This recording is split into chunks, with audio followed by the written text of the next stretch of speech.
Well, if you were near the Vancouver Art Gallery yesterday in downtown Vancouver, you might have heard some lively music coming from the vicinity. Members of Vancouver's Swahili community held a celebration of their culture and language, and the event was held by Swahili Vision International Association. It included performances and lots of food and handmade clothes and jewelry and all kinds of stuff, and the CBC's Gurpreet Kambo was there to take it all in. We want to let British Columbian, Canadians, and the whole world to know more about Swahili. It's not just a language, it's the culture as well. What Swahili carries, who are we, what do we do, how we live.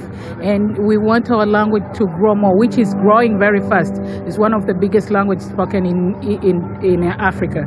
So we want it to be spoken all over the world. What I love about Swahili language is the intonation to begin with, but also the ways that the culture itself, so Swahili culture, does sync well with the language and the East African community as well. I love Swahili because of the food. Swahili food and the Swahili ways of living, Swahili ways of singing and dancing, Swahili happy ways of always being happy about life. It's a very soft and sweet language. That's much I can tell you, and very simple to learn. And it's been used in East Africa, and now it's expanding more. So the fact that the language itself, it has a lot of vocabularies, a lot of words, and is soft and sweet. I mean, if you hear Swahili, you'll be amazed. We have this saying saying, hakuna matata. Hakuna matata meaning no problem, no pressure, no issues. So we are promoting that. We are very laid back people. Soft and sweet the way we speak.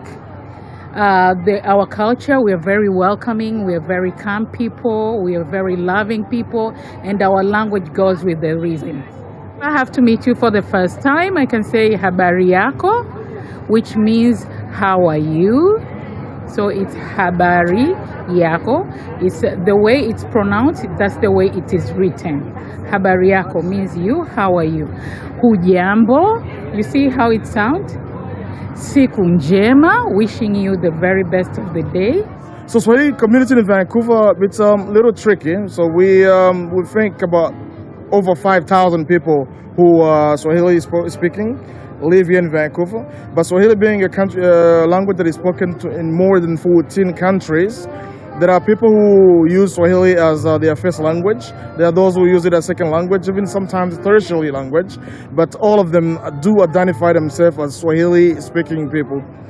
Jamani, karibuni. Kiswahili ni kizuri, ni lugha ambayo inatumika Afrika Mashariki na Afrika kwa ujumla. Kila mtu anakaribishwa kujifunza Kiswahili. What does that mean? I said Swahili language is good. Swahili is spoken in East Africa, and everybody is welcome to learn Swahili.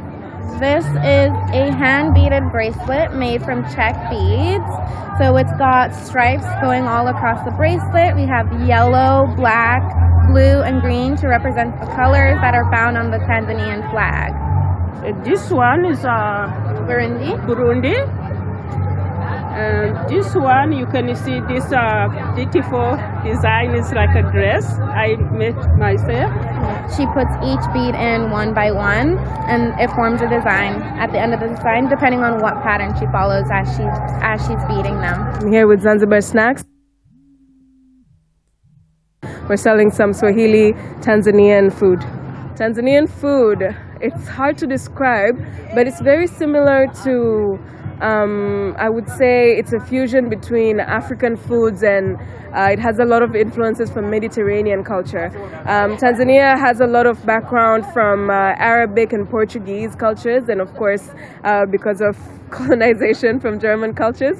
So Tanzanian food is very much just the typical rice and meats, and in different variations. We have some highlights in our food that are similar to other African cultures, like ugali. We have chapati, which is kind of a descendant of Indian and Mediterranean kind of naan and bread kind of foods. This is called ubuyu.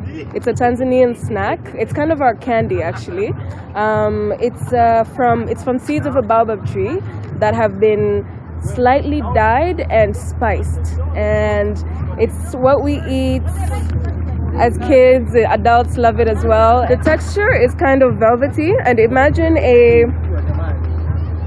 a blueberry if it had a seed inside, and the outside texture is a bit powdery and velvety, and it's this one is purple in color, but it comes in many other colors as well.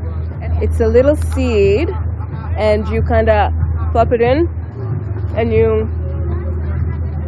it's like hard candy. You kind of squish it around until it gets done, and then you pop the seed out and throw it away. There you go. CBC's Gurpreet Cambo talking to people at the Canadian Swahili Week celebration in Vancouver this past weekend.